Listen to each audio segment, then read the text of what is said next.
Hello friends, welcome to study master. मैं हूं आपका फ्रेंड जीएस राय। ये हमारा नेक्स्ट लेक्चर है जिसके अंदर हम आज पढ़ेंगे वैदिक काल के बारे में। इससे पहले अगर आपने इंट्रोडक्टरी लेक्चर नहीं देखा जिसके अंदर पूरी इंट्रोडक्शन दी गई है कि वैदिक काल कैसे शुरू हुआ था, क्या इसकी कहानी है, कैसे पूरा आपको पढ़ेंगे हम इसके बारे में क्या क्या चीजें, तो इंट्रोडक्शन जरूर देख लें। इंट्रोडक्शन नहीं देखा तो वो देख लीजिए, इससे लास्ट लेक्चर है। आज के बारे में पूरा लेक्चर वैदिक काल के बारे में रहेगा, लेकिन आज के लेक्चर में वैदिक काल कंप्लीट नहीं हो पाएगा। इसके आगे दो पार्ट हैं, पूर्व वैदिक काल और उत्तर वैदिक काल। आज के लेक्चर में सिर्फ और सिर्फ पूर्व वैदिक काल हम पूरा करेंगे। और आपको समझ भी आ रही होंगी चीजें, आप साथ साथ रिवीजन भी कर रहे होंगे, मैं यही मान के चल रहा हूँ। चलिए शुरू करते हैं। आर्यों के द्वारा निर्मित सामाजिक, संस्कृत तथा आर्थिक व्यवस्था वैदिक संस्कृति के रूप में जानी जाती है। तो जो आर्यों ने निर्मित की है, लास्ट लेक्चर में बताया था कि इंडस वैली सिविलाइजेशन के ऊपर जो है आर्यों ने हमला कर दिया था, ये एक राइटर का मानना है। राइटर का नाम क्या था? राइटर का नाम व्हीलर और गार्डन चाइल्ड, ये दो लोग मानते थे कि एक और इसके अलावा जो पिगेट पिगेट नाम है उनका, तो ये तीन लोग मानते थे कि आर्यों ने आक्रमण किया। तो लेकिन अगर आर्यों ने आक्रमण आक्रमण किया तो 2350 से लेकर 1750 तक सिंधु घाटी सभ्यता, 1750 से फिर 1500 तक 250 साल पर ये कहाँ थे लोग, तो इनके बारे में जानकारी क्यों नहीं है। चलिए वो एक अलग मैटर है। हम पढ़ रहे हैं 1500 ईस्वी पूर्व से लेकर 600 ईस्वी पूर्व तक के कालखंड को वैदिक काल कहा गया है। तो अगर आपसे कोई पूछ ले कि वैदिक काल का टाइम पीरियड क्या था, वैदिक काल का टाइम पीरियड क्या था, तो 1500 ईस्वी पूर्व से लेकर 1500 बीसी से लेकर 600 बीसी तक। ठीक है। और वैदिक काल के अंदर कौन थे? वैदिक काल के किसने निर्माण किया था वैदिक काल का? तो आर्यों ने। इस सभ्यता के संस्थापक आर्य थे, बहुत क्लियरली लिखा हुआ है, इसलिए इसे आर्य सभ्यता भी कहा जाता है। तो इसका नाम आर्य सभ्यता क्यों है? क्योंकि इसके संस्थापक आर्य सभ्यता थे। जैसे कि हड़प्पा सभ्यता क्यों कहा जाता था? क्योंकि सबसे पहला खोजा गया स्थल कौन सा था? हड़प्पा। उसी तरह से इसका नाम आर्य सभ्यता है। यहाँ आर्य शब्द का अर्थ है श्रेष्ठ, उत्तम, उदात, अभिजात्य, कुलीन, उत्कृष्ट एवं स्वतंत्र आदि। एग्जाम में पूछा जा सकता है, क्वेश्चन आ भी सकता है, आर्य शब्द का क्या अर्थ है? वहां पर आपको लिखा होगा कुलीन। तो पता होना चाहिए कि कुलीन का क्या अर्थ है? आर्य। आर्य शब्द का अर्थ है कुलीन। तो ये कुछ आर्य आर्य के अर्थ हैं, आप याद कर लेना। श्रेष्ठ, उत्तम, उदात, अभिजात, कुलीन, उत्कृष्ट एवं स्वतंत्र। तो आर्य खुद को बड़ी सुपीरियर दिखा रहे थे कि जो आर्य कहाँ से आए थे, तो ये मध्य एशिया से आए थे। तो आर्य खुद को बता रहे थे कि ये बहुत सुपीरियर है। जो यहाँ के लोकल लोग थे, जो यहाँ पर स्थायी निवासी थे, उनको ये क्या मान रहे थे कि खुद के दास बना के रखना चाहते थे। आगे हम डिस्कस करेंगे कैसे कैसे पूरे एक स्टोरी की तरह चलेगा ये, और आपको पूरे जो है आपके साथ साथ फैक्ट्स भी कवर होते जाएंगे। फैक्ट्स आपने याद करने हैं और स्टोरी आपको जो है याद होनी चाहिए। स्टोरी तो मैंने पहले वाली वीडियो में बता दी है, साथ साथ अभी आपको फैक्ट्स भी याद होते जाएंगे। ईरान की एक पवित्र पुस्तक है जिंदावेस्ता, नाम याद रखना, जिंदावेस्ता। और एक है बोग्ज कोई अभिलेख। जब हमने पहला लेक्चर किया था, पहला या दूसरा लेक्चर जिसमें अभिलेखों के बारे में पढ़ा था, तो वहां पर आया था नाम बोग्ज कोई अभिलेख। बोग्ज कोई अभिलेख से स्पष्ट होता है कि आर्य ईरान से होकर भारत आए थे, क्योंकि ये बोग्ज कोई अभिलेख कहाँ पर है? ईरान के अंदर है। तो आर्य ईरान से होकर भारत आए थे। और एक जो जिंदावेस्ता है, ये ईरान का एक ग्रंथ है, वहां की पवित्र पुस्तक है जिंदावेस्ता। अगर आपको एग्जाम में मिल जाए कि जिंदावेस्ता क्या है, तो पता होना चाहिए कि ये ईरानियन ग्रंथ है। भारत आकर जिस क्षेत्र में बसे उस क्षेत्र का नाम क्या था? सप्त सैंधव प्रदेश। सप्त सैंधव प्रदेश याद रखना।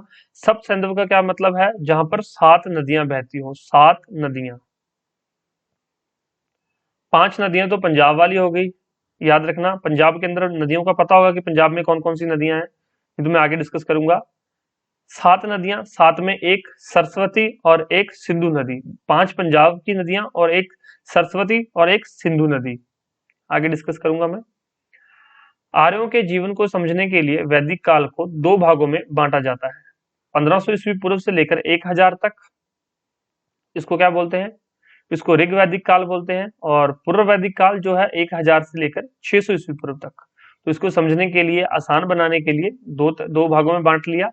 पूर्व वैदिक काल जिसको कि ऋग वैदिक काल कहते हैं। तो अगर आपसे कोई ऋग वैदिक काल का टाइम पीरियड पूछ ले, या फिर आपसे कोई पूर्व वैदिक काल का टाइम पीरियड पूछ ले कि उसका कालक्रम क्या था, तो उसका कालक्रम क्या था, वो 1500 से लेकर 1000 ईस्वी पूर्व, और पूर्व वैदिक काल का जो है 1500 से 1000, उत्तर वैदिक काल का 1000 से 600 ईस्वी पूर्व तक। ठीक है, बिल्कुल आसान है, 2 क्वेश्चन इसमें कवर हो गए आपके। अब हम शुरू करते हैं हमारा ऋग वैदिक काल। इसका नाम ऋग वैदिक काल क्यों पड़ा, क्योंकि इसका जितने भी हमें जानकारी मिलती है वो कहाँ से प्राप्त होती है, इसकी जानकारी हमें ऋग्वेद से मिलती है। तो ऋग वैदिक काल की 1500 ईस्वी पूर्व से लेकर 1000 ईस्वी पूर्व तक की जानकारी हमें कहाँ से प्राप्त होती है, ऋग्वेद से। इस समय वैदिक आर्य अस्थायी जीवन व्यतीत करते थे, यह एक ग्रामीण व्यवस्था के अंग थे। अस्थायी जीवन का क्या तात्पर्य है, अस्थायी जीवन का तात्पर्य है कि उनके कोई घर नहीं थे, वो एक जगह पर स्थायी निवास नहीं कर रहे थे, क्योंकि वो कबीले में रहते थे लोग। तो कबीला क्या होता था, मान लीजिए 100 लोगों का एक कबीला है, उनका काम क्या था मेन, वो उनके पास मवेशी होते थे, मवेशी मतलब पशु होते थे, वो पशुओं को चराते थे, उनका दूध पीते थे, यही इनका काम था। तो ये मवेशियों को चराकर अपना पालन पोषण करते थे। तो मवेशी क्या, जंगल में, ये ज्यादातर जंगल में रहना पसंद करते थे। अब जंगल के अंदर घास है, तो वहां पर ये 100 मवेशी लेकर आ गए मान लीजिए। तो जंगल की घास है जो नजदीक का एरिया है, तो एक ना एक दिन तो खत्म हो जाएगा, चाहे 2 महीने में खत्म हो, चाहे 4 महीने में। 100 पशु लेकर ये यहाँ तक 2-4 महीने रहते थे, फिर उसके बाद अगली जगह पे चले जाते थे। तो इसलिए इनका जीवन अस्थायी जीवन था। ध्यान रखना, ऋग्वैदिक काल के लोगों का जीवन अस्थायी था, ये जो ऋग्वैदिक काल है। उसके बाद जो बाद में आएगा उत्तर वैदिक काल, उसमें स्थायी जीवन के प्रमाण मिलते हैं। दोनों में डिफरेंस भी आप देखते चलना। ऋग्वैदिक आर्यों ने जिस विस्तृत क्षेत्र का निर्माण किया था उसे सप्त सैंधव प्रदेश कहा गया है। सप्त सैंधव मतलब वहां पर 7 नदियां थी, 7 रिवर थी। कौन कौन सी थी, 7 नदियां कौन सी थी? इस क्षेत्र में प्रमुख 7 नदियां प्रवाहित हैं। कौन सी हैं? पहली है सिंधु, सतलुज, रावी, चिनाब, झेलम, व्यास, जिसको कि ब्यास बोलते हैं, और सरस्वती। तो इसमें पहली और सातवीं, सरस्वती और सिंधु को निकाल दो, तो आज के पंजाब में, जो प्रेजेंट पंजाब है, ये 5 नदियां जो है, पंजाब की 5 नदियां थी, देख लेना। पंजाब के अंदर ये 5 नदियां हैं, सतलुज, रावी, चिनाब, झेलम और व्यास। ठीक है, और सप्त सिंध के अंदर सप्त सैंधव प्रदेश में 7 नदियों का जिक्र किया गया है। क्वेश्चन पूछा जा सकता है, निम्नलिखित में से किस नदी का जिक्र सप्त सैंधव प्रदेश में नहीं था? ऑप्शन में अगर आपको घग्गर मिल जाए तो आप उसको गलत करोगे, अगर नील नदी मिल जाए तो नील का भी यहाँ पर नहीं है। तो यहाँ पर 7 नदियों का जिक्र है, सातों की सातों आपको याद होनी चाहिए, ये आपकी जिम्मेवारी है। ऋग्वेद में इस क्षेत्र को ब्रह्मवर्त भी कहा गया है। तो ब्रह्मवर्त कौन सा क्षेत्र है, जहां पर आर्यों ने रहना सबसे पहले स्टार्ट किया था, जहां पर सबसे पहले आर्य आए थे। ऋग्वेद में हिमालय की चोटी का दूसरा नाम है मूंजवंत। मूंजवंत नाम याद रखना, जैसे आपको मेलुहा नाम याद हो गया कि मेलुहा किसके लिए प्रयोग किया गया था, तो मेलुहा इंडस वैली सिविलाइजेशन के लोगों के लिए, सिंधु घाटी सभ्यता के लोगों के लिए मेलुहा शब्द का प्रयोग किया गया था। उसी तरह से हिमालय के लिए, हिमालय की चोटी के लिए मूंजवंत का प्रयोग किया गया। हिमालय की चोटी को मूंजवंत कहा गया है ऋग्वेद के अंदर। तो मूंजवंत क्या है? हिमालय की चोटी। ऋग्वेद में शर्द, वर्त और गण, ये 3 सैनिक इकाइयां हैं, इनकी सैनिक इकाइयों का उल्लेख है। यहां से क्वेश्चन नहीं बनता है। पथिकृत का प्रयोग अग्निदेव के लिए किया गया है। तो पथिकृत क्या मतलब है? अग्निदेव। पथिकृत का प्रयोग अग्निदेव के लिए किया गया, आगे हम डिटेल में पढ़ेंगे अग्निदेव के बारे में भी। इस काल में राजा की कोई नियमित सेना नहीं थी, मतलब इस काल में राजा भी कोई नियमित नहीं था कि कौन राजा बनेगा या कुछ भी, राजा और प्रजा जैसा कुछ नहीं था। लेकिन कुछ एक अवशेष मिले हैं, वो आपको मैं बता दूंगा, कुछ एक एविडेंसेस मिले हैं, वो हम बात करते हैं आगे। इस काल में राजा का कोई नियमित सेना नहीं थी। अब ये तो थी उनकी बेसिक जानकारी, जो हमें उनकी बेसिक जानकारी कहाँ से मिली है? ऋग्वेद से। अब उनकी जो है सामाजिक संरचना, कि वो उनका समाज कैसा था, वो अपना जीवन किस तरह से व्यतीत कर रहे थे, तो सामाजिक संरचना की जानकारी भी हमें ऋग्वेद से प्राप्त हुई है। ऋग्वैदिक सामाजिक संरचना का आधार परिवार था। तो आधार क्या था? परिवार। सबसे छोटी इकाई क्या थी? क्वेश्चन पूछा जाएगा, किस तरह से फॉर्म होगा क्वेश्चन। ऋग्वैदिक काल के अंदर समाज की सबसे छोटी इकाई कौन सी थी? परिवार। ऋग्वैदिक काल में समाज की सबसे छोटी इकाई कौन सी थी? परिवार। परिवार प्रित सत्तात्मक था, मतलब जो हेड था फैमिली का, वो एक मेल होता था, और इंडस वैली सिविलाइजेशन के अंदर जो हेड थी वो एक फीमेल होती थी। तो ये दोनों में डिफरेंस है, ये मेन डिफरेंस है यहाँ पर। कई बार क्वेश्चन में अगर आपसे मेंस में पूछ लिया जाए कि इंडस वैली सिविलाइजेशन और वैदिक सभ्यता के अंदर क्या डिफरेंस है, तो आपको पता होना चाहिए। ये तो एक मेन डिफरेंस है, और भी बहुत सारे डिफरेंसेस हैं जो हम आगे धीरे धीरे पढ़ेंगे, कि वो नगरीय योजना थी, वहां पर नगर थे, यहाँ पर जो है गांव है, और ऐसी चीजें। आप जब दोनों को पढ़ लोगे फिर आपको डिफरेंशिएट करना आसान हो जाएगा। परिवार के मुख्य को क्या कहते थे? कुलप। तो कुलप शब्द का प्रयोग किसके लिए किया गया है? कुलप शब्द का प्रयोग परिवार के मुख्य के लिए किया गया है, जो कि पृथ्वतात्मक था। परिवार में जो हेड होता था, सबसे बड़ा बुजुर्ग, उसको कुलप कहा जाता था, जिससे अन्य सदस्यों से अधिक महत्व प्राप्त होता था। नेक्स्ट देखो। पृथ्वी प्रधान समाज में महिलाओं को उचित सम्मान दिया जाता था। ऐसा नहीं है कि महिलाओं की स्थिति बहुत खराब हो गई थी। समाज जो है पृथ्वी प्रधान है, पिता प्रधान है, लेकिन महिलाओं की स्थिति अच्छी थी। महिलाएं अधिक स्वच्छंद तथा स्वतंत्र जीवन यापन करती थी। उन्हें पारिवारिक जीवन में यथा यथोचित महत्व मिलता था, तो पारिवारिक जीवन में भी उनकी बहुत अच्छी रिस्पेक्ट थी। महिलाओं को शिक्षा का अधिकार प्राप्त था, तथा राजनीतिक संस्थाओं में भी शामिल होने की स्वतंत्रता थी, कि महिलाएं शिक्षा भी प्राप्त कर सकती हैं, और जो राजनीतिक संस्थाएं थी वहां पर कौन कौन सी थी? अपाला, सिकता, नहीं ये संस्थाएं नहीं है, ये नाम है, ये इनको बताता हूँ मैं अभी आपको। तो कुछ राजनीतिक संस्थाएं थी, सभा समिति, आगे हम डिस्कस करेंगे, तो वहां पर भी वो स्वतंत्रता से जाकर शामिल हो सकती थी। इसके बाद कुछ ऋग्वैदिक काल में 5 महिलाओं का जिक्र किया गया है: अपाला, सिकता, घोषा, विश्ववारा और लोपामुद्रा। ये 5 महिलाएं हैं। इनमें से जो है 3 नाम बहुत इंपॉर्टेंट है। एक है अपाला, दूसरी है घोषा, और तीसरी है लोपामुद्रा। ये तीनों, ये सारी कौन सी थी? ये विदुषी महिलाएं थी। अब विदुषी महिलाओं से क्या तात्पर्य है? तो विदुषी महिलाओं का ये तात्पर्य है जिन्होंने विज्ञान के अंदर पुरुषों के साथ मिलकर काम किया है, इन्होंने अच्छा ज्ञान अर्जित किया, पढ़ाई की, और कुछ समाज के लिए इन्होंने बेटरमेंट की, समाज के लिए कुछ इन्होंने अपना योगदान दिया। तो ये काफी पढ़ी लिखी विदुषी महिलाएं थी, इसका नाम विदुषी है। तो अब से क्वेश्चन पूछा जाता है, ऋग्वैदिक काल में निम्नलिखित में से कौन सी विदुषी महिला का जिक्र है? बाकी 3 कोई और ऑप्शन दे देगा, एक ऑप्शन में आपको लोपामुद्रा लिखा मिल जाएगा, या अपाला, या घोषा। तो 5 हैं, याद रखना।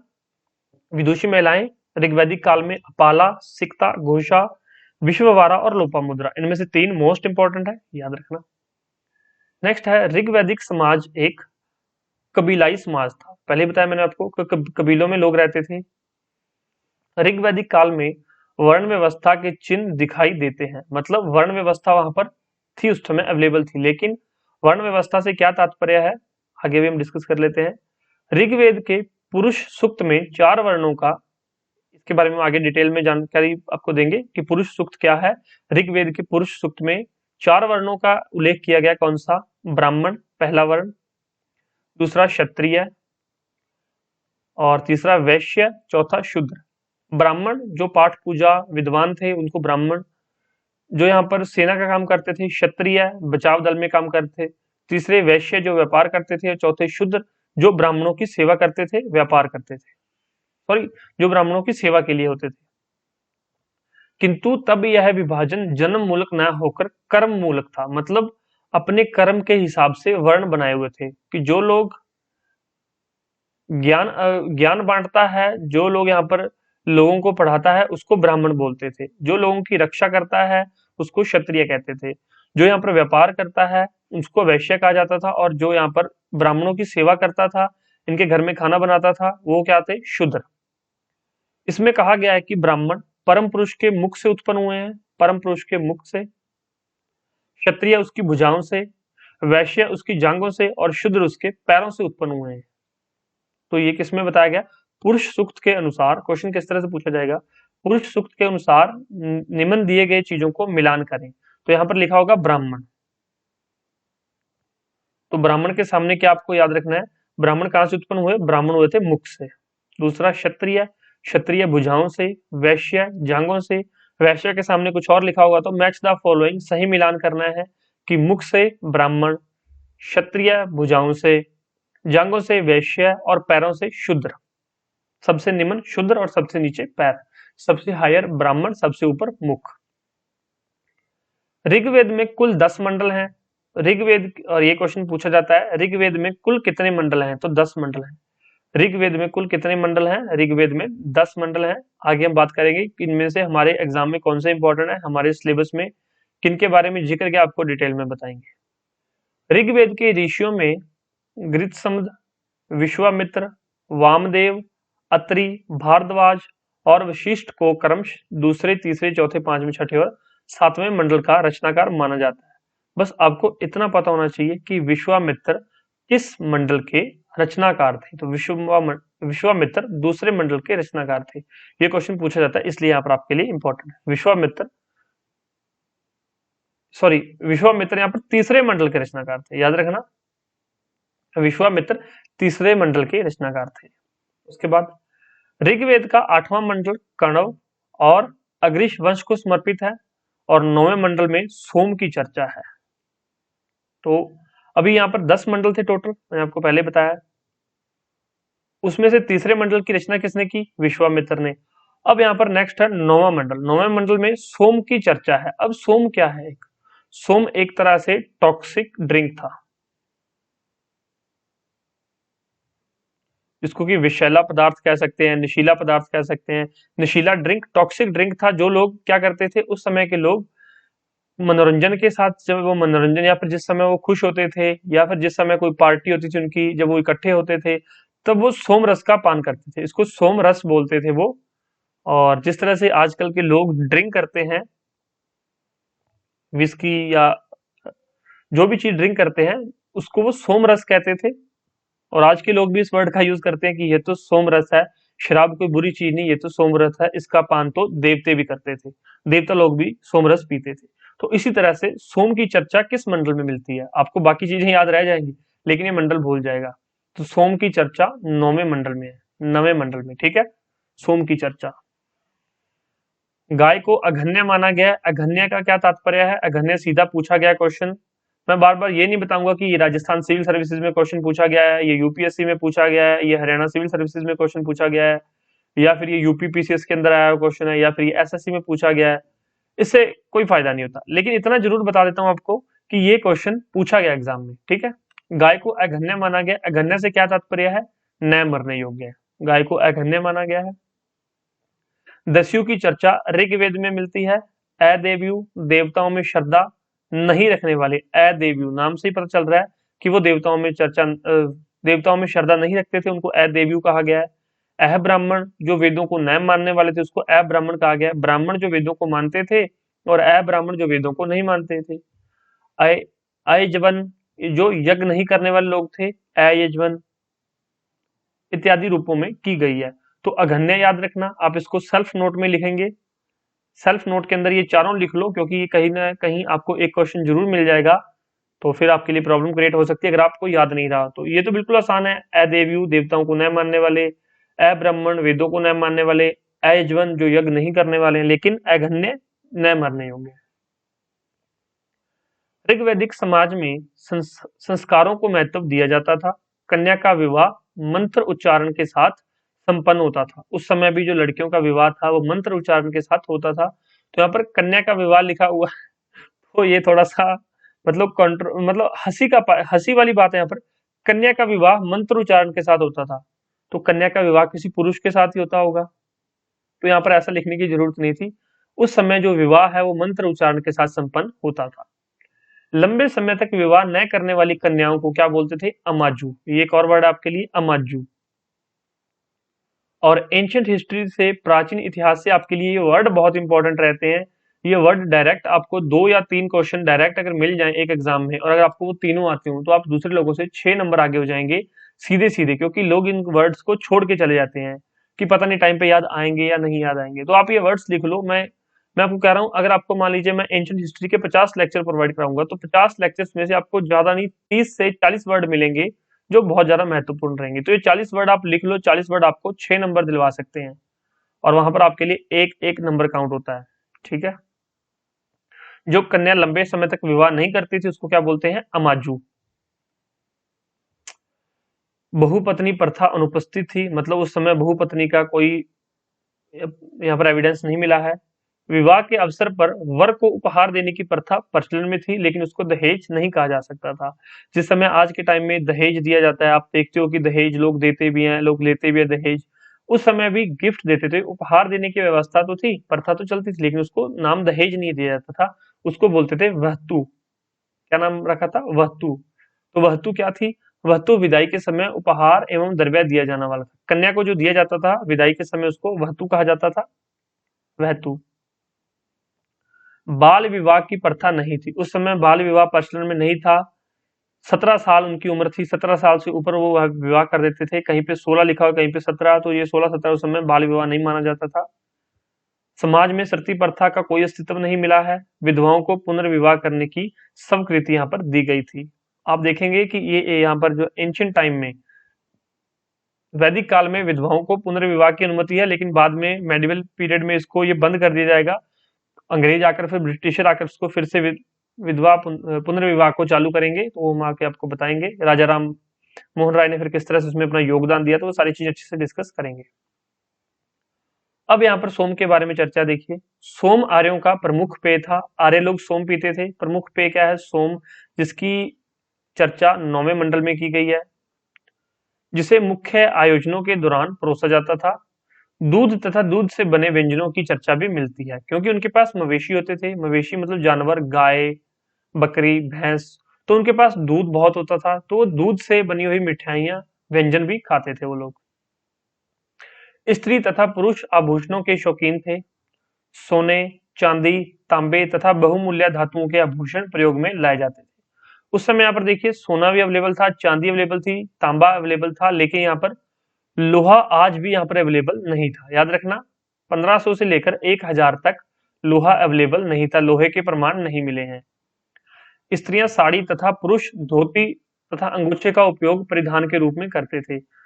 तो स्त्रियां साड़ी पहनती थी वैदिक काल में, धोती तथा अंगोछे का प्रयोग पुरुष करते थे। तो यहाँ पर एक आएगा आगे वर्ड मैं आपको करवाऊंगा, लेकिन ये पूछा जाएगा लोहा किस समय प्रयोग में लाया गया। तो सबसे पहले लोहे का प्रयोग कब किया गया? उत्तर वैदिक काल के अंदर। ऋग्वैदिक आर्यों के मनोरंजन के साधन संगीत, नृत्य, शिकार, घुड़दौड़, चौपड़ का खेल था। तो याद रखना, चौपड़ का खेल कहां प्रचलन में था? तो ये ऋग्वैदिक काल में। कई अवसरों पर प्रतिस्पर्धा का आयोजन भी किया जाता था, मतलब कॉम्पिटिटिव गेम्स वहां पर भी होते थे। तो ये उनके ओलंपिक्स होंगे शायद। आर्यों के परिधानों को 3 भागों में बांटा गया है। पहला है वास, दूसरा है अधिवास, तीसरा है उष्णीय।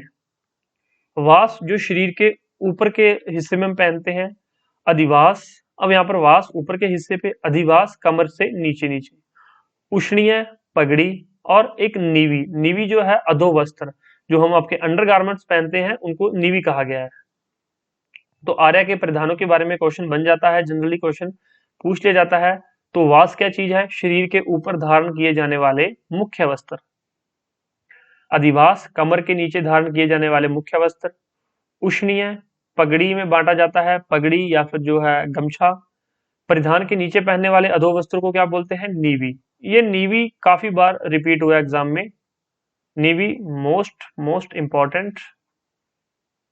और ये तो आसान है, वास, अधिवास, उष्णीय। अब हमने सामाजिक जीवन देख लिया, अब देखते हैं उनका आर्थिक जीवन। हम किस तरह से पढ़ते हैं डेली। सबसे पहले हम सामाजिक जीवन पढ़ते हैं, उसके बाद हम आर्थिक जीवन के बारे में चर्चा करते हैं, फिर धार्मिक जीवन, फिर सांस्कृतिक जीवन। तो ये पूरा हमारा एक स्ट्रक्चर तैयार हो जाता है किसी भी सभ्यता को समझने के लिए, कि वहां पर समाज कैसा था, उनकी अर्थव्यवस्था कैसी थी, धर्म कैसा था, और संस्कृति कैसी थी। इसके साथ साथ हम उनका राजनीतिक व्यवस्था भी पढ़ते हैं, ताकि हमें उनकी राजनीति से पता चल सके। तो आर्थिक जीवन के बारे में देखते हैं। आर्यों का जीवन भौतिकता से प्रेरित था। अर्थव्यवस्था में पशुओं का महत्व सर्वाधिक था। तो अर्थव्यवस्था के अंदर जो उनका आर्थिक जीवन था, उसमें यहाँ पर जो है अर्थव्यवस्था, पशुओं का बहुत ज्यादा महत्व था। गायों के लिए युद्ध भी हुआ था, जिसको गवेषणा बोलते हैं। गवेषणा से क्या तात्पर्य है? गायों को प्राप्त करने के लिए युद्ध। गाय को प्राप्त करने के लिए युद्ध को क्या बोला गया है? गवेषणा। और गाय को क्या कहा गया है? अगन्य। तो इसका विवरण कहाँ से मिलता है? ऋग्वेद से। अर्थव्यवस्था महत्वपूर्ण क्या थी? पशु सबसे ज्यादा महत्व रखते थे। जिस तरह से इंडस वैली सिविलाइजेशन की अर्थव्यवस्था का रीढ़ की हड्डी क्या थी?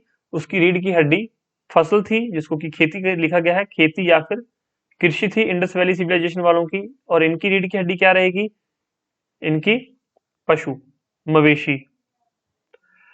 संपत्ति की गणना रई अर्थात मवेशियों के रूप में होती थी। मतलब किसी के पास अगर 10 गाय है, 5 बकरियां हैं, 2 यहाँ पर घोड़े हैं, तो वो उसकी संपत्ति है। किसी के पास 100 गाय हो सकती थी, किसी के पास 50 घोड़े हो सकते थे। तो ये इस हिसाब से अमीर और गरीब का फैसला होता था कि किसी के पास कितने मवेशी हैं। तो संपत्तियों की गणना अर्थात मवेशियों के रूप में होती थी। गाय के अतिरिक्त बकरियां, जिसको अज्जा कहा जाता था, इतना इंपॉर्टेंट नहीं है, भेड़ को अवी कहा जाता था, और घोड़े भी पाले जाते थे। तो यहाँ पर आर्यों के साथ घोड़े का साक्ष्य मिले हैं, तो उस समय घोड़े का जिक्र किया गया है। लेकिन इंडस वैली सिविलाइजेशन के अंदर घोड़े के प्रमाण नहीं मिले, एक जगह से हमें सिर्फ घोड़े का खिलौना मिला है। पशुपालन की तुलना में कृषि का महत्व नगण्य था। कृषि के बारे में बहुत कम जानकारी मिली है। कृषि के लिए उर्दर, धान्य तथा संपत्ति जैसे शब्दों का प्रयोग होता था। ज्यादा इंपॉर्टेंट नहीं है, बस इतना याद रखना कि पशुपालन ज्यादा इंपॉर्टेंट था, ज्यादा प्रचलन में था। लोग अपना पशु पालते थे, जंगल में जाकर रहते थे, पशुओं को खाना खिलाया, कुछ टाइम में घास फूस खाया, जब घास फूस वहां पे खत्म हो जाता था तो आगे चले जाते थे। कबीले के लोग यही तो करते हैं, आज भी ऐसे ही करते हैं कबीले के लोग। ऋग्वेद में उर्वरा, जुते हुए खेत को कहा जाता था उर्वरा। खिल्य, पशुचारण योग्य भूमि या फिर चारागाह को। तो ये खिल्य इंपॉर्टेंट है, क्यों? क्योंकि इनकी पूरी जो है आर्थिक व्यवस्था ही पशुचारण पर चल रही थी। तो खिल्य पता होना चाहिए। खिल्य क्या है? पशुचारण योग्य भूमि या फिर चारागाह। सीर क्या है? सीर हल को कहा जाता है। श्रेणी, फसल काटने के यंत्र या फिर हसिया को। तथा कृष शब्द का प्रयोग गोबर की खाद के लिए होता था। अवट शब्द का प्रयोग कूपों के लिए होता था। और सीता शब्द का प्रयोग हल से बनी नालियों के लिए होता था। तो ये यहाँ पर काफी आपने देखा होगा, काफी वर्ड्स आ गए एक ही लाइन में, 7-8 वर्ड आ गए। तो आपको ये सेकंड या फिर थर्ड रिवीजन में पढ़ने वर्ड याद करने हैं। फर्स्ट में नहीं याद करने, सेकंड में छोड़ दीजिए, तीसरी में इसको पढ़िए, क्योंकि उससे पहले जो इंपॉर्टेंट, जैसे खिल्य, इस पूरे में से आपको क्या याद रखना है? खिल्य। खिल्य किसके लिए यूज हुआ? पशुचारण योग्य भूमि के लिए। उसके बाद जब आप नेक्स्ट टाइम पढ़ेंगे तो आपको उर्वरा पता होना चाहिए, जुते हुए खेत। खिल्य, पशुचारण योग्य भूमि। सीर हल का नाम है। श्रेणी, फसल काटने के यंत्र। क्रीश, गोबर की खाद। अवट, कूपों के लिए। और सीता शब्द का प्रयोग हल से बनी नालियों के निशान के लिए होता था। ठीक है, तो ये आपको याद होना चाहिए, लेकिन अभी फर्स्ट टाइम याद नहीं हो रहा तो कोई प्रॉब्लम नहीं है। और यहाँ से क्वेश्चन मिनिमम बनते हैं या फिर ना के बराबर बनते हैं, तो ये आप छोड़ सकते हो। क्या क्या छोड़ना है वो भी आपको मैं साथ साथ बताता जा रहा हूं, तो ये आप छोड़ सकते हो। ऋग्वेद में यव, जौ तथा धान्य की चर्चा है। तो जौ को क्या कहा गया? यव। अर्थात ऋग्वेदी आर्य जौ की खेती पर अधिक ध्यान देते थे। वस्तुतः इस समय की कृषि विजित लोगों का व्यवसाय मानी गई है। तो यहाँ पर ऋग्वैदिक में किस फसल के बारे में बताया गया है? तो जौ, जिसको क्या बोलते हैं? यव। यव या फिर जौ। नेक्स्ट देखिए, यायावर जीवन व्यतीत करने के कारण भी ऋग्वैदिक आर्य ने की कृषि पर अधिक ध्यान नहीं दिया था। यायावर जीवन का क्या अर्थ है? जीवन यापन मतलब चल फिर कर, कभी यहाँ चले गए, कभी वहां चले गए, मतलब अस्थायी जीवन, एक जगह पर नहीं रहते थे ये, अस्थायी जीवन था, उसको बोलते हैं यायावर जीवन। यायावर जीवन व्यतीत करने के कारण भी ऋग्वैदिक आर्यों ने कृषि पर अधिक ध्यान नहीं दिया। अगर वो एक जगह पर स्थायी रहते तभी वो कृषि के बारे में सोच पाते। अब मान लीजिए उन्होंने 3 महीने रहना है एक जगह पर, या फिर 3 महीने तो बहुत लंबा टाइम पीरियड होगा। अगर वो किसी जगह पर 1 महीना रह रहे हैं तो 1 महीने में तो बीज बोकर उसका अंकुर मुश्किल से निकलेगा, और खेती तो बहुत दूर की बात है। निर्वाह अर्थव्यवस्था में कृषि के साथ वाणिज्य व्यापार को भी अधिक महत्व नहीं मिला था। अब कृषि ही नहीं है तो व्यापार कहां से होगा? वस्तु विनिमय प्रणाली प्रचलन में थी। अब वस्तु विनिमय प्रणाली प्रचलन में थी, ठीक है, लेकिन यहाँ पर कोई मोहरें नहीं मिली हैं, ना ही कोई नोट के साक्ष्य मिले हैं। लेकिन यहाँ पर जो है 2 तरह के सिक्के चलते थे, वो देखना, निष्क और शतमान। यहाँ पर कोई मोहरें प्राप्त नहीं, लेकिन 2 सिक्कों का नाम है ऋग्वेद में, निष्क और शतमान। ये 2 सिक्के हैं, पूछा जाएगा निष्क और शतमान किस समय के सिक्के हैं? तो ये ऋग्वैदिक काल के या फिर पूर्व वैदिक काल के सिक्के हैं, या इसका टाइम पीरियड 1500 से 1000 बीसी तक था। तो इस समय वस्तु विनिमय प्रणाली थी, मतलब एक वस्तु के लिए बदले में दूसरी वस्तु देना। लेकिन सबसे ज्यादा क्या प्रयोग में था? गाय, क्योंकि गाय बहुत लोगों के पास थी, तो कोई भी चीज किसी को चाहिए होती थी तो बदले में उनको गाय देनी पड़ती थी। गाय मतलब एक क्वांटिटी फिक्स होती थी, उस फिक्स क्वांटिटी के बदले में गाय देनी पड़ती थी, तो इसलिए उनके पास वस्तु विनिमय प्रणाली थी। और इंडस वैली सिविलाइजेशन के अंदर भी यही प्रणाली पे काम किया जा रहा था, यही प्रणाली से व्यापार हो रहा था। ठीक है, दो सिक्के इंपॉर्टेंट है, नाम याद रखेंगे, ये भूलना नहीं है, निष्क और सतमान। यहाँ पर अलग से लिख देता हूं, निष्क और सतमान। नेक्स्ट देखिए, ऋग वैदिक कालीन नदियां। अब कुछ नदियां हैं ऋग्वेद के अंदर, उनके आपको नाम याद करने हैं। इनके कई बार एग्जाम में प्राचीन नाम दिए जाते हैं और आधुनिक नाम पूछ लिया जाता है। कई बार क्या होता है, आधुनिक नाम देकर प्राचीन नाम पूछ लिया जाता है, तो आपको दोनों याद करने हैं। दूसरा, मैच द फॉलोइंग में मिलान करें, जिसको बोलते हैं मिलान करें, में भी ये क्वेश्चन बहुत फ्रीक्वेंटली पूछा जाता है। ठीक है, तो सबसे पहले मैं आपको सभी नदियों के नाम बताऊंगा, उसके बाद जो मोस्ट इंपॉर्टेंट है उनके नाम बताऊंगा। तो ऋग्वैदिक कालीन ये नदियां हैं। सबसे पहले है कुबर, जिसका नाम है कुर्रम। ठीक है, कुबर उसका प्राचीन नाम है, आधुनिक नाम क्या है? कुर्रम। नेक्स्ट है कुभा, ये है कुभर और ये है कुबा, फर्क है दोनों में। कुभा इसका प्राचीन आधुनिक नाम क्या है? काबुल। और नेक्स्ट है वितास्ता, इसका आधुनिक नाम क्या है? जेलम। 1 सेकेंड, पानी पी लूं मैं।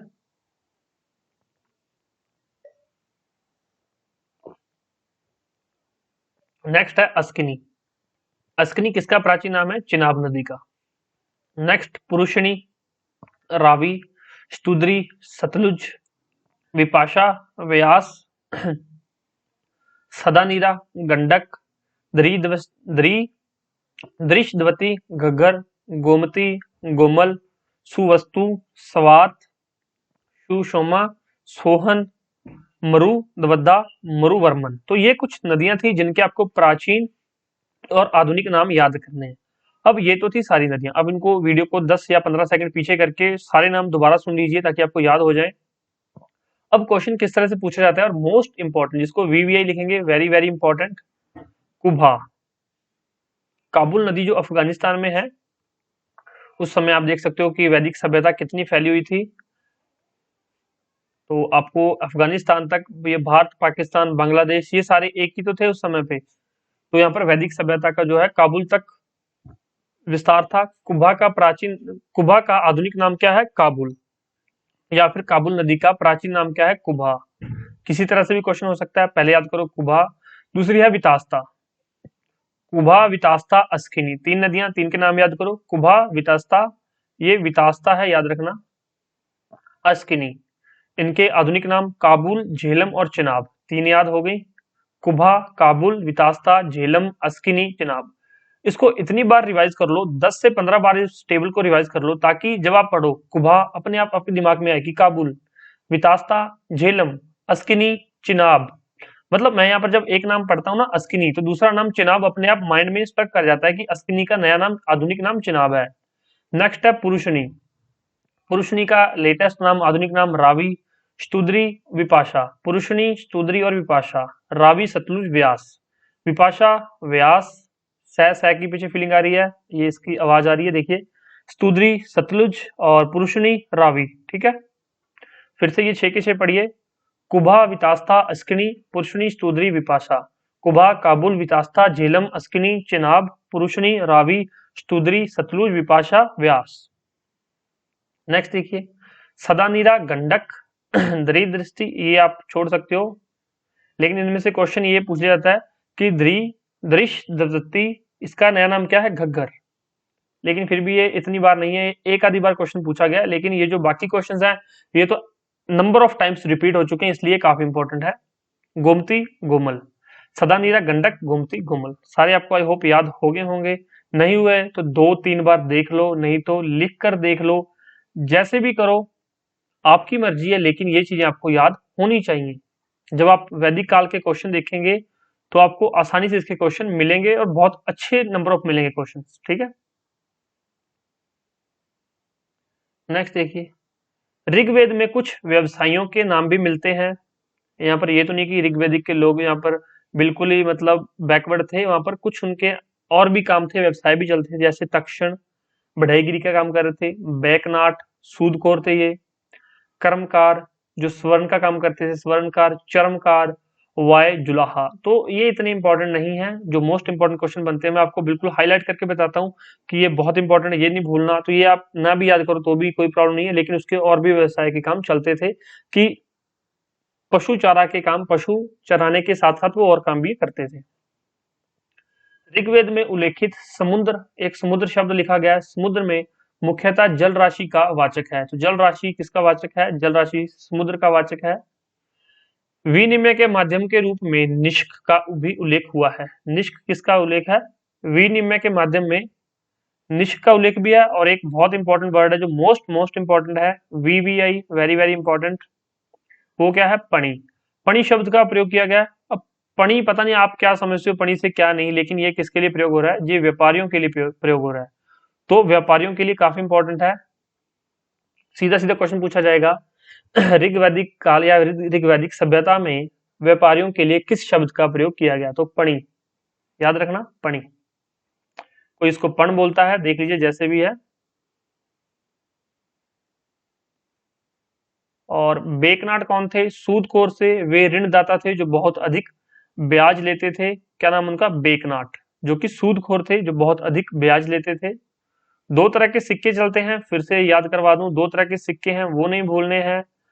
पण नहीं भूलना है, बेकनाट नहीं भूलना है, काफी इंपॉर्टेंट है ये। ऋग्वेद में सर्वाधिक पवित्र नदी के रूप में सरस्वती को माना गया है। अब ये तो जरूर आप याद रखेंगे कि ऋग्वेद के रूप में सर्वाधिक पवित्र नदी कौन सी थी? हमने शुरू में 7 नदियां पढ़ी थी, तो 7 नदियों में जो हमें सबसे इंपॉर्टेंट कौन सी नदी है? सरस्वती। तो सबसे पवित्र नदी कौन सी है? सरस्वती, जिसको कि नदीतमा कहा जाता है, का वर्णन हुआ है, तथा उषा, अदिति, सूर्य जैसी देवियों का भी उल्लेख है।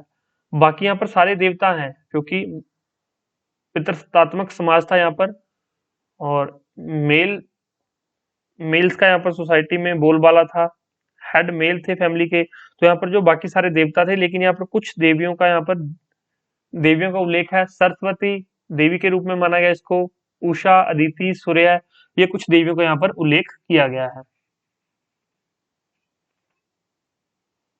नेक्स्ट यहाँ पर इंपॉर्टेंट क्वेश्चन जो बनता है, सत्यमेव जयते किस मंडल, किस उपनिषद से लिया गया? सत्यमेव जयते को मुंडका उपनिषद से लिया गया है। मुंडक उपनिषद, ठीक है, ये क्वेश्चन डायरेक्ट पूछा जाता है। जैसे मैंने आपको बताया था कि स्वास्तिक का स्वास्तिक हमें कहां से प्राप्त हुआ? स्वास्तिक, तो स्वास्तिक हमें इंडस वैली सिविलाइजेशन से मिला है। उसी तरह से सत्यमेव जयते कहां से मिला हमें? मुंडक उपनिषद से, मुंडक उपनिषद। तथा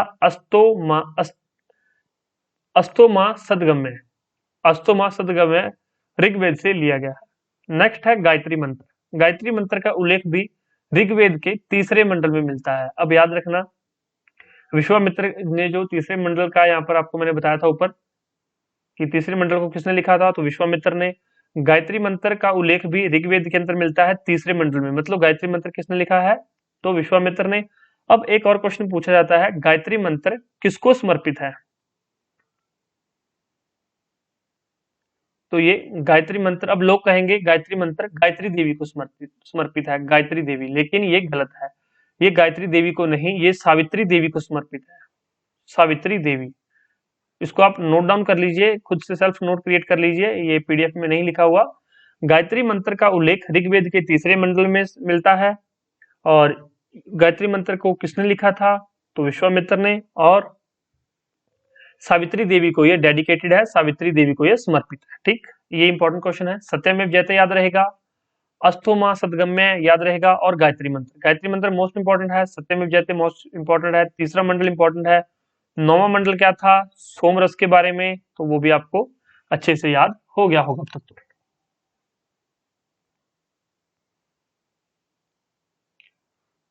उसके बाद नेक्स्ट चलते हैं राजनीतिक व्यवस्था।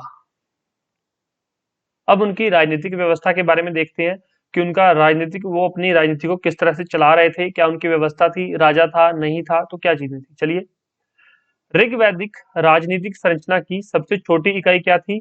परिवार, जिसका दूसरा नाम क्या था? कुल।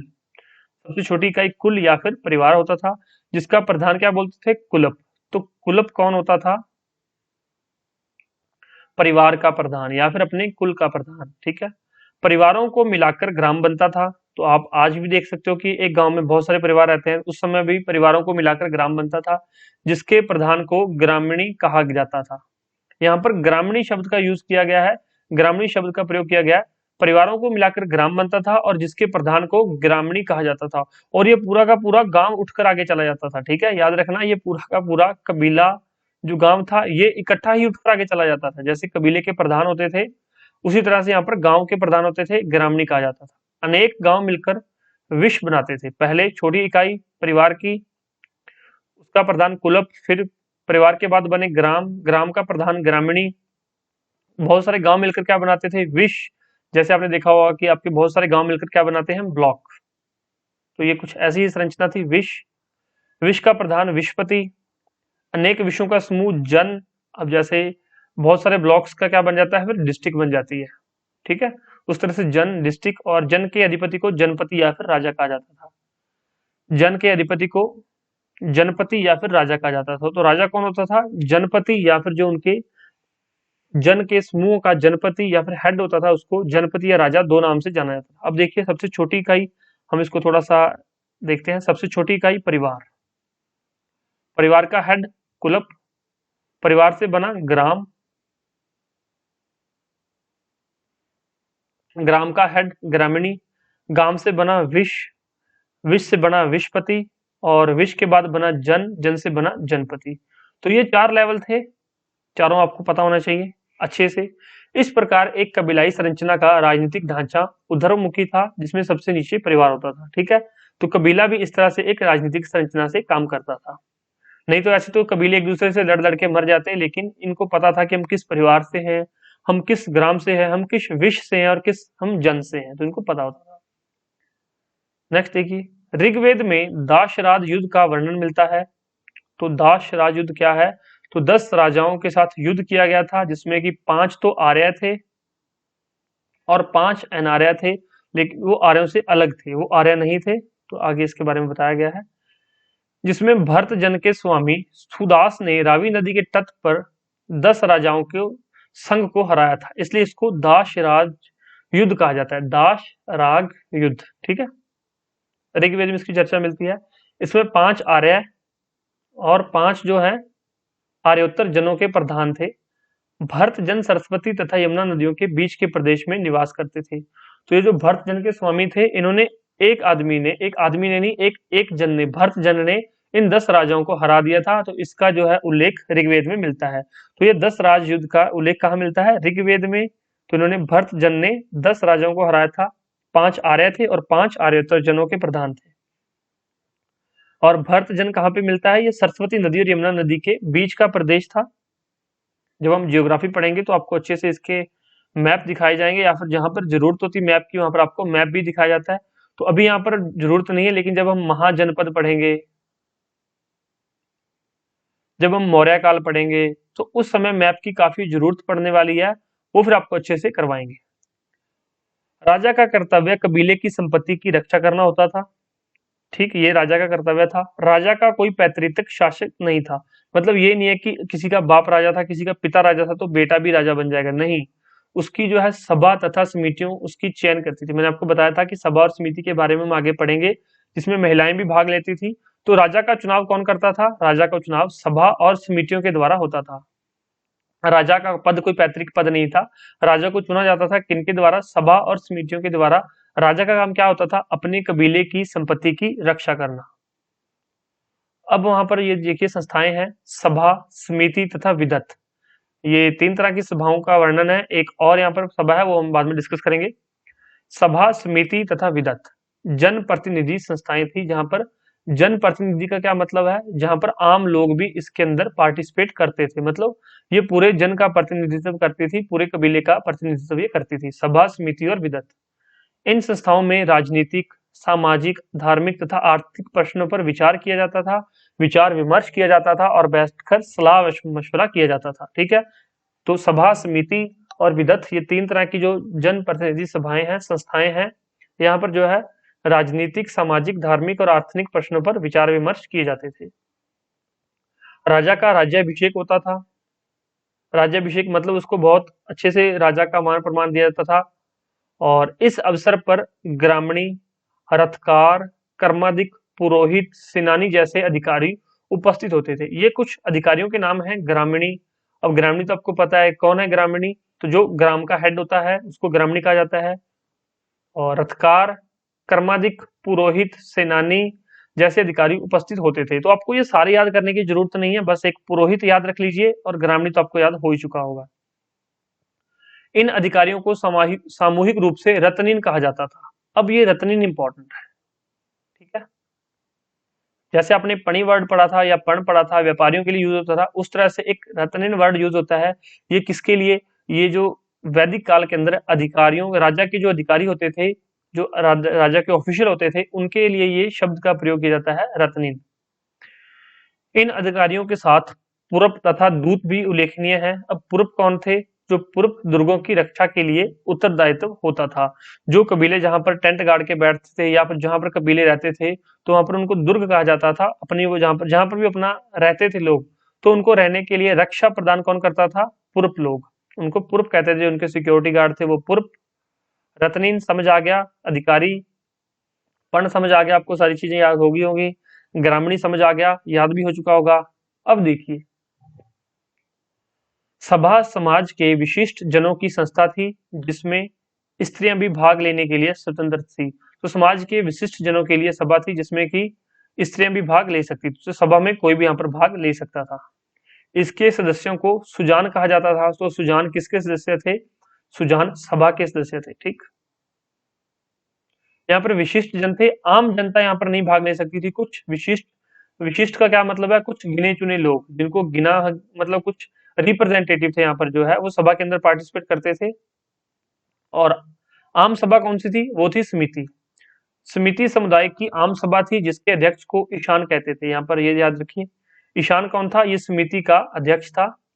समिति की सदस्यता आम लोगों के लिए खुली होती थी।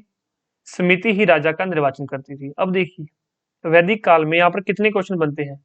वैदिक काल में राजा का निर्वाचन कौन करता था? सभा, समिति या फिर विदत। तो समिति, यहाँ पर वैदिक काल में राजा का चुनाव समिति के द्वारा किया जाता था। समिति में जन प्रतिनिधित्व, आम लोग वहां पर उसके अंदर शामिल होते थे।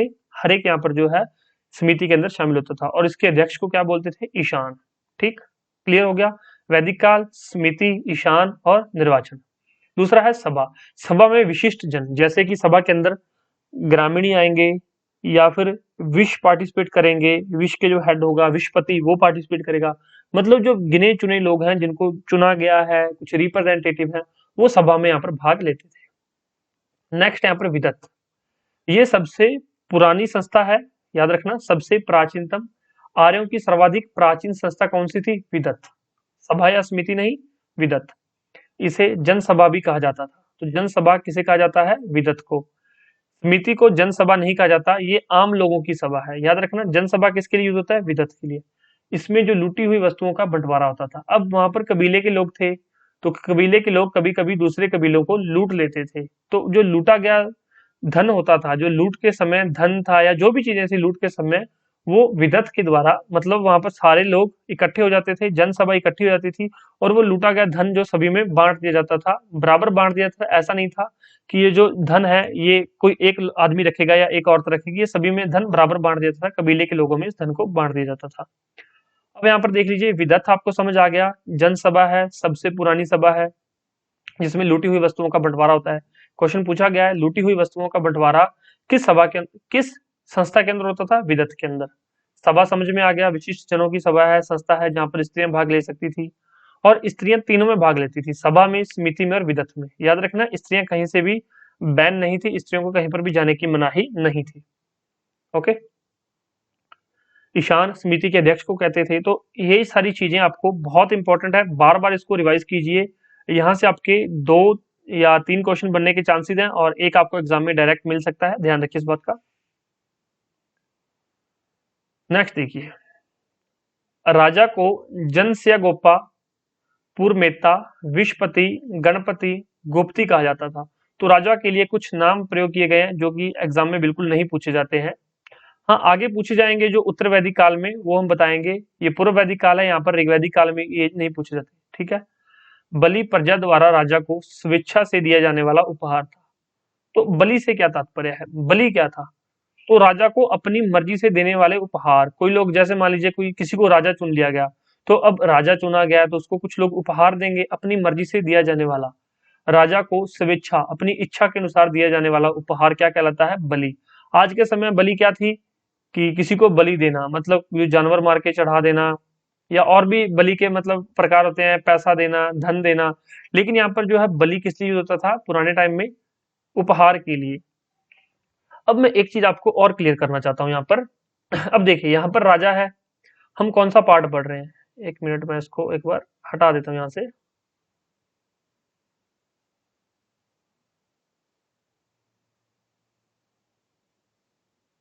ठीक है।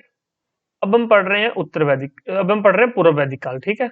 उसके बाद हम पढ़ेंगे उत्तर वैदिक काल। तो दो जो चीजें दोनों में कॉमन है, जैसे यहाँ पर भी राजा था, यहाँ पर भी राजा है, तो दोनों से क्वेश्चन नहीं बनेगा, क्योंकि फिर कंफ्यूजन हो जाएगी। उत्तर वैदिक काल का पूछा जा रहा है, पूर्व वैदिक काल का पूछा जा रहा है। जैसे यहाँ पर भी राजा का जिक्र है, यहाँ पर भी राजा का जिक्र होगा। तो ये क्वेश्चन इसलिए मैंने आपको कहा, क्या कहा यहाँ पर कि ये क्या नाम है, आपको इतना ज्यादा दिमाग खपाने की जरूरत नहीं है, ज्यादा सोचने की जरूरत नहीं है। हाँ, जो चीजें अलग थी, सभा, सभा उस समय पे यहाँ पर सभा थी, यहाँ पर सभा का बिल्कुल खत्म हो जाएगा। समिति, समिति यहाँ पर बहुत अच्छा था, यहाँ पर ईशान था, यहाँ पर समिति का अस्तित्व भी खत्म कर दिया जाएगा। यहाँ विदित के बारे में चर्चा थी, यहाँ पे ऐसा कुछ है ही नहीं। ठीक है। तो वो चीजें इंपॉर्टेंट है जो यहाँ पर तो प्रेजेंट थी लेकिन यहाँ पर प्रेजेंट नहीं है, वो चीजें इंपॉर्टेंट है यहाँ पर भी और यहाँ पर भी। ठीक है। ध्यान रखिए, मैं जो समझाना चाह रहा हूँ, जो मेरे कहने का तात्पर्य है, आई होप आप समझ रहे होंगे मैं क्या कहना चाह रहा हूँ। अब नेक्स्ट हम पढ़ते हैं धार्मिक जीवन के बारे में, कि वो उस समय किस धर्म को फॉलो करते थे। ऋग वैदिक आर्यों की धार्मिक प्रवृत्तियों पर उनकी भौतिक जीवन तथा सिद्धांतों का प्रभाव अत्यधिक था। जो जिस तरह का वो जीवन जी रहे थे, उस तरह की उनका प्रभाव था। जैसे कि सत्तात्मक समाज में देवताओं की प्रधानता थी। मैंने शुरू से आपको बताया था कि यहाँ पर जो मेल डोमिनेटेड जो समाज था, तो वहां पर जो देवता थे वो भी मेल डोमिनेटेड थे। तो देवता में भी मेल, भगवान भी वहां पर मेल ही थे। ठीक। और देवियों की नगण्यता स्पष्ट दृष्टिगत होती है। देवकुल में स्थान प्राप्त देवताओं पर प्राकृतिक शक्तियों का प्रभाव देखा जा सकता है, लेकिन वहां पर जो है प्राकृतिक शक्तियों का जो है प्रभाव देखा जा सकता है। वो प्रकृति की पूजा क्यों करते थे, या फिर वो प्रकृति को क्यों मानते थे, ये क्वेश्चन आपके माइंड में आ सकता है। उनका कुछ ये नहीं है कि लोक में कोई विश्वास नहीं था कि मरने के बाद कुछ होगा, जीवन में नहीं होगा, उनका ऐसा कोई लेना देना नहीं था। लेकिन वो प्रकृति की पूजा इसलिए करते थे क्योंकि उनका सारा काम प्रकृति से चलता था। जानवर, जानवरों के लिए खाना कहाँ से मिलता था? प्रकृति से। घास फूस, घास कैसे पैदा होता था? घास बारिश के कारण पैदा होता था, बारिश से घास पैदा होती थी, तो बारिश की पूजा करते थे, धरती की पूजा करते थे। तो इसलिए वो प्राकृतिक शक्तियों की, पानी की पूजा करते थे, सूर्य की पूजा करते थे। वो लोग प्राकृतिक शक्तियों का प्रभाव मानते थे और उनकी पूजा करते थे, और वही उनके देवता थे। जैसे इंद्र, वरुण, सूर्य, मित्र, अग्नि इत्यादि ऋग्वैदिक देवताओं में प्रमुख थे। इंद्र देख लीजिए, वरुण, सूर्य, मित्र और अग्नि। पहले चार याद कीजिए, पहले इंद्र, फिर वरुण, तीसरा सूर्य, चौथा मित्र और पांचवा अग्नि। अग्नि का वो क्यों पूछते थे? वो कहते थे कि अग्नि जो है, ये जो देवता है, देवता और जो इंसान है, आम इंसान, इनके बीच का है, इनको जोड़ने के लिए जो काम करती है वो अग्नि। कैसे? वो हवन कर रहे थे, या फिर वो जब अग्नि के अंदर जो भी चीज डालते थे, अग्नि में मान लीजिए उन्होंने कोई भी चीज डाल दी, वो जलकर स्वाह हो जाएगी, वो बिल्कुल खत्म हो जाएगी, वो राख बन जाएगी। वो सोचते थे कि इससे जो धुआं उत्पन्न हो रहा है ये देवताओं तक चला जाएगा, ये आसमान में चला गया तो ये देवताओं तक, इंद्र तक, वरुण तक, सूर्य तक पहुंच जाएगा। तो वो कुछ भी किसी देवता के पास भेजना चाहते थे तो वो अग्नि में डाल देते थे। इसलिए आज भी जो इसका अग्नि की वैल्यू मानी जाती है। आज के लोग भी, जो हिंदू धर्म में ये मान्यता है कि अग्नि में दान की गई चीजें देवताओं तक पहुंच जाती हैं। इंद्र सर्वप्रमुख देवता थे। वरुण को ऋत्स्य गोपा कहा गया है। तो इंद्र जो है सबसे प्रमुख देवता थे। वरुण को ऋत्स्य गोपा, ऋतुओं का देवता कहा गया है। उसे नैतिक व्यवस्था बनाए रखने वाला देवता भी माना जाता था। तो ये इंपॉर्टेंट नहीं है। इंद्र को बारिश का देवता, वरुण को ऋतु का देवता और अग्नि को देवता मानते थे। मनुष्य के मध्यस्थता काम करने वाले के रूप में जाना जाता था। ये देखिए वही लिखा गया, देवता तथा मनुष्य के बीच में मध्यस्थता, मतलब दोनों को जोड़ने का काम, दोनों को आपस में एक रिलेशन अग्नि के द्वारा था, कि जैसे वो कोई भी चीज हवन के अंदर डालेंगे तो वो देवताओं तक पहुंच जाएगी। अब देखिए यहाँ पर ऋग्वेदिक देवता, तो मैंने शायद ऊपर इंद्र बारिश का देवता बोल दिया, उसको थोड़ा सा सही कर लीजिए यहाँ पर। इंद्र जो है युद्ध में नेतृत्व करता माना गया, यहाँ पर इंद्र को युद्ध में नेतृत्व करता माना गया है। अग्नि को ब्रह्म से जोड़ने वाला या फिर यज्ञों का देवता, तो क्वेश्चन पूछा जाएगा यज्ञों का देवता किसे कहा गया है, तो यज्ञों का देवता अग्नि को कहा गया है।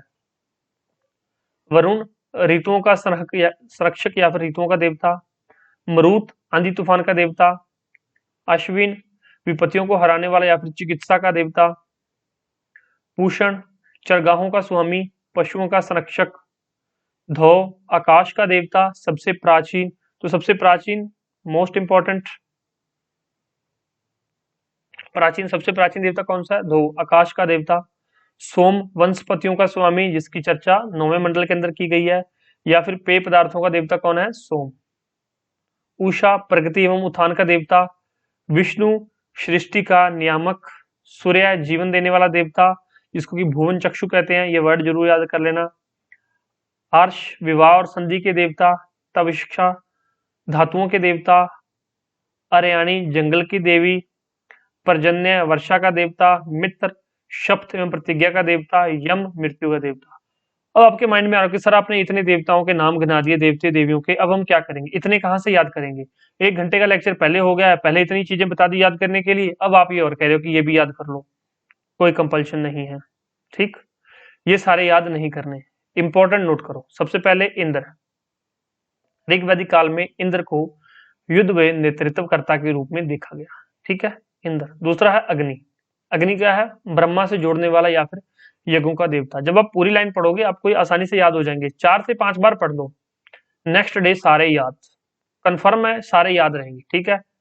लेकिन पढ़ने जरूर है, 4-5 बार रिवाइज करो, 3-4 दिन लगातार पढ़ लो इन चीजों को, एक एक बार पढ़ लो, अगले दिन सारी चीजें याद हो जाएंगी। एक और चीज बता रहा हूँ, स्टूडेंट जनरली गलती क्या करते हैं, सोच रहे हैं कि अभी तो 7 लेक्चर हुए हैं, कोई बात नहीं, एक बार 10 लेक्चर होने दो फिर पढ़ूंगा, 15 लेक्चर होने दो फिर पढ़ूंगा। 7 लेक्चर हो गए, कब 7 के 70 हो जाएंगे आपको पता भी नहीं चलेगा, और आपकी रिविजन्स बिल्कुल पेंडिंग रहती जाएंगी, रिविजन्स आपकी रुकती जाएंगी, क्योंकि जब यहाँ पर आपके 50 से ऊपर लेक्चर हो जाएंगे, साथ में करंट अफेयर शुरू हो जाएंगे, साथ में मेंस के लेक्चर शुरू हो जाएंगे, फिर मेंस जो डेली मेंस का काम दूंगा वो करोगे, या फिर आप ये प्री का पढ़ते रहोगे। फिर जब आपको मेंस का क्वेश्चन दूंगा आंसर राइटिंग के लिए वो पढ़ोगे, करंट अफेयर के लेक्चर दूंगा वो पढ़ोगे, टेस्ट सीरीज अवेलेबल करवाऊंगा फिर टेस्ट सीरीज अटेम्प्ट करोगे, तो रिवीजन करने का टाइम कब मिलेगा। अभी डेली 2-2 लेक्चर मिल रहे हैं, डेली 2-2 लेक्चर में पढ़ते जाओ, फायदा रहेगा, अच्छे से आपको चीजें याद रहेंगी, ठीक है। इंद्र युद्ध में नेतृत्व करता। अग्नि ब्रह्मा से जोड़ने वाला देवता। वरुण ऋतु का संरक्षक। मरुत आंधी तूफान का देवता।